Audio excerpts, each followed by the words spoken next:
सबसे पहले तो बात ऐसी है कि मैं खुद ईमान वाला मुसलमान हूँ और अल्लाह अकबर कहने के नारे से मुझे कभी भी दिक्कत है नहीं और होगी भी नहीं, क्योंकि अल्लाह अकबर का नारा है ना, वो कुछ अलग अलग जगह पे लिया जा सकता है। जैसे हमारे पीरे तरीकत आते हैं तो हम नारे तकबीर अल्लाह अकबर कहते हैं, हमारी कोई मजलिस होती है तब हम नारे तकबीर अल्लाह अकबर कहते हैं, कोई अच्छे प्रोग्राम होते हैं तब भी हम अल्लाह अकबर कहते हैं। मगर अल्लाह अकबर का नारा कोई पॉलिटिकल यूज के लिए लेवे या कोई फसाद के लिए लेवे, वो मेरे को गवारा नहीं था। इसलिए मेरा कहने का मतलब वो था कि ये नारा गलत जगह पे इस्तेमाल नहीं करना चाहिए, क्योंकि कुछ लोग, दूसरी समाज के लोग भी कुछ नारा गलत गलत जगह पे उपयोग करते हैं, वहां फसाद होते हैं और फसाद की वजह से हिंदू मुस्लिम सिख ईसाई सब समाज के लोगों को बहुत बड़ा नुकसान होता है। और मैं नहीं चाहता कि राजकीय कुछ बात के लिए हिंदू मुसलमान का फसाद हो, हिंदू मुसलमान की दूरी बढ़े और एक दूसरे की कौम जो अभी वर्षों से थोड़ी दूरी पे थी वो मिल चुकी है, उसको फिर से दोबारा कोई आग मिले, कोई हवा मिले, ऐसा मैं नहीं चाहता था। मेरा मकसद यही है कि अल्लाह अकबर, मैं सुबह उठता हूँ तो अभी कहता हूँ, मैं मक्का मदीना जाता हूँ तो अल्लाह के नाम पे ही जाता हूँ, मैं हर महीने अजमेर ख्वाजा गरीब नवाज की दरगाह पे जाता हूँ, मैं पूरा ईमान वाला हूँ। मेरे को कभी भी जिंदगी में अल्लाह अकबर के नारे से मेरे को कभी इनकार हो सकता नहीं है, क्योंकि अगर वो सही जगह पे लिया जाएगा तो मैं उसको सर आंखों पे लेके चलूंगा। मगर गलत जगह पे कोई गलत इंसान गलत काम के लिए या अपने निजी फायदे के लिए लेगा तो वो बात ठीक नहीं लगती मुझे, यही मेरा कहना है। सर, ओवैसी की गुजरात एंट्री से क्या कांग्रेस सही हुई, जबकि कांग्रेस को मालूम है कि गुजरात में कोई तीसरा मोर्चा चलता नहीं। देखा है कि गुजरात के पूर्व मुख्यमंत्री केशु बाबा ने जो तीसरी पार्टी बनाई थी वो भी सफल नहीं हुआ, तो इसके बारे में आप क्या कहेंगे? ओवैसी की पार्टी से गुजरात की कांग्रेस कभी भी डरी नहीं है, मगर मैं एक मुसलमान हूँ और ओवैसी भी एक मुसलमान है, तो उनको भी समझना चाहिए और सारे मुसलमानों को समझना चाहिए कि आज ओवैसी की पार्टी से मुसलमानों का फायदा होता है या नुकसान होता है। अभी अभी चुनाव हुए बिहार में, ओवैसी ने बिहार में अपनी पार्टी खड़ी कर दी, वहां पर कुछ सीटें कांग्रेस की पार्टी और लालू प्रसाद के बेटे की पार्टी जीतने वाली थी, मगर हमारे मुसलमान वोटों का बंटवारा हो चुका ओवैसी की पार्टी की वजह से, वहां बीजेपी को फायदा हुआ। तो अगर वो मुसलमान है तो उनको समझना चाहिए कि भाई मैं जहां जाता हूं वहां मेरे समाज के लोगों का फायदा होता है या नुकसान होता है। अगर नुकसान होता है तो उनको रुक जाना चाहिए। यहाँ गुजरात में भी ओवैसी की पार्टी मुसलमानों के लिए आती है तो सिर्फ मुसलमानों के इलाके में क्यों खड़े रखती है, वो दूसरे इलाकों में अपनी पार्टी को टिकटें दे। अगर उनकी पार्टी की टिकट लेने वाला कोई है ही नहीं, सिर्फ मुसलमानों में ही टिकट आप बांटना चाहते हो ताकि मुसलमान का वोट बढ़ जाए, मुसलमान के जो नुमाइंदे जीत कर आते हैं और कॉर्पोरेशन में जाते हैं वो रुक जाए ताकि मुसलमान की आवाज न रहे। और बीजेपी की पार्टी के लोग कुछ ऐसा कहते हैं कि जब मुसलमान विधानसभा में नहीं होगा तब हम विधानसभा को गंगा जल से धोएंगे।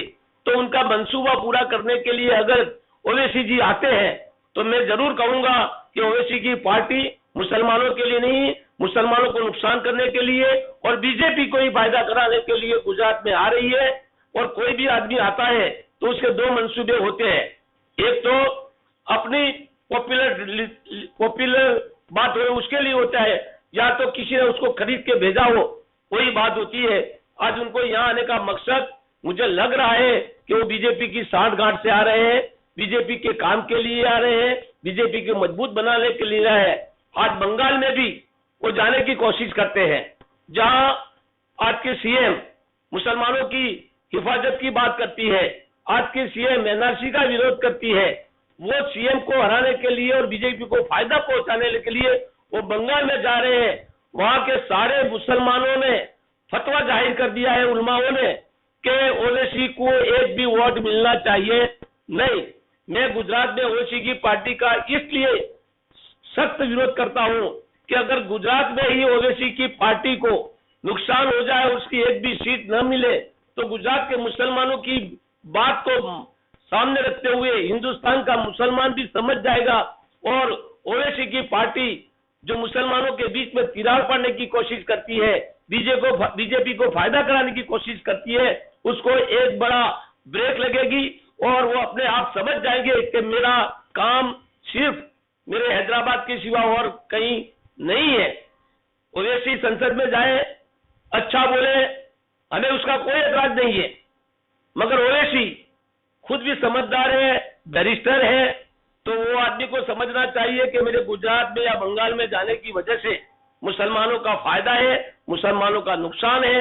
अगर नुकसान होते हुए भी वो यहाँ आएंगे तो मैं यही कहूंगा कि बीजेपी के साथ मिली हुई पार्टी है, बीजेपी का एजेंट है, यही मेरा आपको सबको कहना है। सर, आप कह रहे हो कि ओवैसी बीजेपी की टीम है, तो कांग्रेस ऐसा क्यों कह रही है कि बीजेपी कबूल है और ओवैसी कबूल नहीं है? वो बात ऐसी है कि कोई भी पार्टी आरएसएस हो या ओवैसी की पार्टी हो, जो देश में कम्युनल फसाद कराने की लाइन लेती है, तो वो पार्टी को हिंदुस्तान का हिंदू मुसलमान कोई भी बर्दाश्त करने वाला नहीं है। और ओवैसी के कुछ, उनके भाई अकबरुद्दीन ओवैसी का लेक्चर कुछ ऐसे हैं जहां फसाद हो सकते हैं और फसाद की वजह से हिंदुस्तान को बहुत बड़ा नुकसान हो सकता है, और उसमें सबसे बड़ा नुकसान माइनॉरिटी को भी हुआ है। और गुजरात की माइनॉरिटी को दोबारा नुकसान न हो, उसका ध्यान रखने की जिम्मेदारी मैं गुजरात का जिम्मेदार मुस्लिम होते हुए मेरी खुद की भी है। गोधरा कांड हुआ, ओवैसी कहां गए थे, क्यों यहां नहीं आए? लॉकडाउन हुआ, ओवैसी कहां गए थे? गुजरात का मुसलमान और हिंदू बच्चे भूखे मर रहे थे, उनके घर पे जाने की सुविधा नहीं थी, तब सारी सुविधा तो हमने की।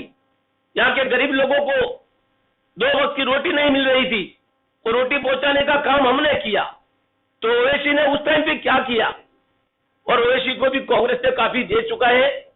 उनकी यूनिवर्सिटी अगर बनी है, उनकी मेडिकल कॉलेज बनी है, तो वो कांग्रेस की देन है और उनको समझना चाहिए। आज ओवैसी मुसलमानों की हमदर्दी बात करते हैं, तो उन्होंने मेडिकल के अंदर बिना फीस लिए कितने मुसलमानों को एडमिशन दिया, वो बताएंगे। मुझे मालूम है कि एक एडमिशन का 1-1 करोड़ 1.5 करोड़ रुपया लोग डोनेशन लेते हैं और उसको एडमिशन देते हैं। सिर्फ दिखावे के लिए मुसलमानों की बात करना ठीक नहीं है। मुसलमान समझदार है, बहुत ही आगे बढ़ चुका है, और हर फैसला गुजरात में मुसलमान हमारे भाई सोच समझ के लेंगे और ओवैसी को यहाँ कामयाब होने नहीं देंगे, ये मैं आज फिर से भी कहता हूँ। थैंक यू 12 नाउ न्यूज़ से बात करने के लिए।